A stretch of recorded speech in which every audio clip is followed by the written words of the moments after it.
আমেরিকার বিদায়ী president Joe Biden রাশিয়ার ভূখণ্ডের গভীরে দূরপাল্লার ক্ষেপণাস্ত্র দিয়ে হামলা চালানোর যে অনুমতি ইউক্রেনকে দিয়েছে সেটা নির্বাচনের কারণে কিছুটা বিলম্বিত হয়েছে মাত্র। আমার ধারণা কমলা হ্যারিস নির্বাচিত হলেও এই অনুমোদন দেয়া হতো। নির্বাচনের জন্য অপেক্ষা করেছে কারণ এই অনুমোদন এক ধরনের আশঙ্কা বাড়িয়ে তুলত, সেটা হলো যে যুদ্ধের বিস্তৃতি। নির্বাচনের আগে যুদ্ধ বিস্তৃত হলো সেটা বাইডেনের জন্য বা কমলা হ্যারিসের জন্য এক ধরনের নেতিবাচক পয়েন্ট হিসেবে গণ্য হতো। ভোটাররা তাদের উপর আস্থা আরও হারিয়ে ফেলতেন। তারা মনে করতেন যে বাইডেন বা কমলা হ্যারিসের সম্ভাব্য প্রশাসন যুদ্ধকে আরও উস্কে দেবে।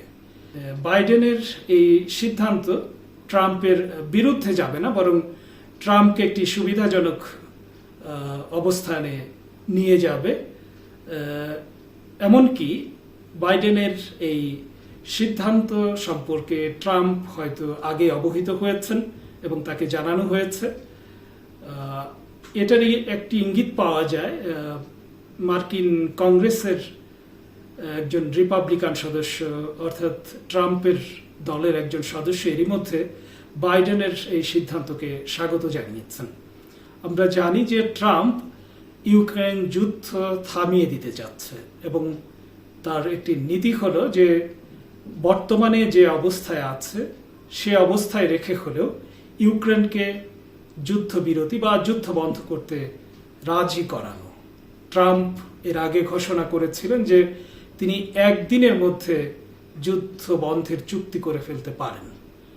যদিও এটা অসম্ভব বলেই মনে হয়, তারপরও ট্রাম্প চেষ্টা করবে এই যুদ্ধ থামাতে, কারণ সে নির্বাচনের আগে এ ধরনের প্রতিশ্রুতি দিয়েছে। তো এর ফলে এখন ইউক্রেনকে যে অস্ত্র দেয়া হলো, আমেরিকার পাশাপাশি ব্রিটেন সহ অন্যান্য পশ্চিমা দেশও দূরপাল্লার ক্ষেপণাস্ত্র ব্যবহারের অনুমতি দিয়েছে। এর ফলে ইউক্রেনের অবস্থা যুদ্ধক্ষেত্রে আগের চেয়ে ভালো হবে। আরেকটি কথা বলে নিই, বাইডেন যে কারণে ইউক্রেনকে এই ক্ষেপণাস্ত্র দিয়েছে তার প্রধান কারণ হলো ইউক্রেনের অবস্থা দুর্বল হয়ে পড়েছে। যুদ্ধক্ষেত্রে ইউক্রেন আগের চেয়ে দুর্বল অবস্থানে রয়েছে, রাশিয়ার অবস্থা আগের চেয়ে ভালো হয়েছে। আমরা জানি যে ইউক্রেনের অস্ত্র ভাণ্ডার, অস্ত্র সম্ভার অনেকটাই খালি হয়ে গেছে। বাইডেনের প্রশাসন নির্বাচনের আগে থেকেই এই খবর জানতো, কিন্তু তাদেরকে অপেক্ষা করতে হয়েছে তাদের কৌশলগত কারণে, ভোটারদের আকৃষ্ট করার কারণে। সেই দিক থেকে বিবেচনা করলে ইউক্রেনকে এখন এই অস্ত্র কিছুটা সুবিধা দেবে। দূরপাল্লার ক্ষেপণাস্ত্রের পাশাপাশি আপনারা জানেন যে আমেরিকা মাইন দেওয়ারও অনুমোদন দিয়েছে, যেটা ইউক্রেনকে কিছুটা সুবিধাজনক অবস্থানে নিয়ে আসবে।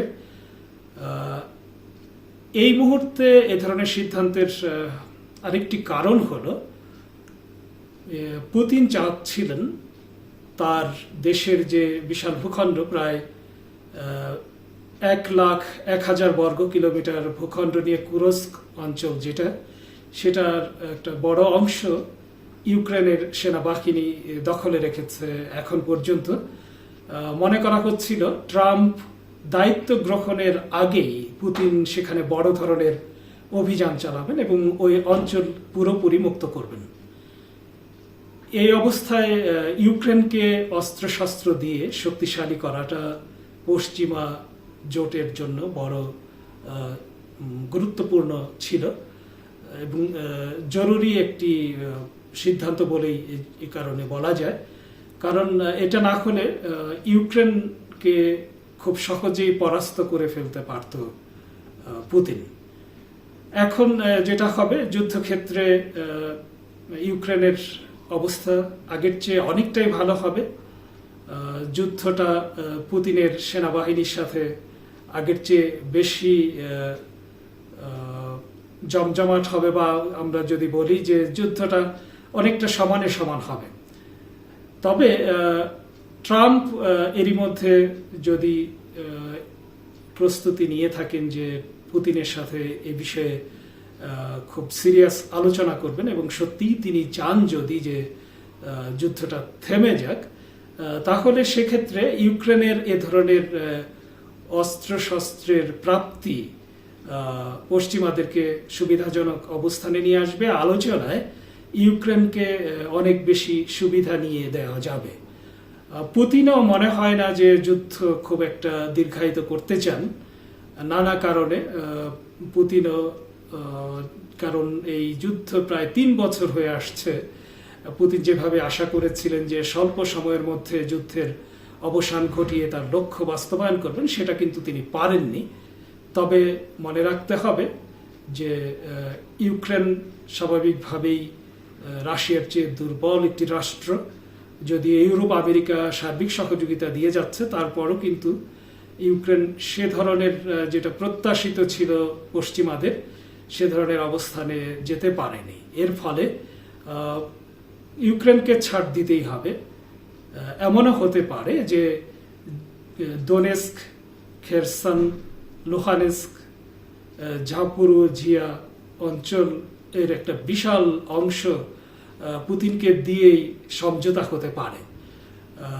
ট্রাম্পের লোকজনের পক্ষ থেকে এর আগে বলতে শোনা গেছে যে যে অবস্থানে রয়েছে এখন যুদ্ধ, সেই পয়েন্টকে, সেই লাইনকে রেখেই তারা জেলেনস্কিকে যুদ্ধ বিরতিতে রাজি করাবেন।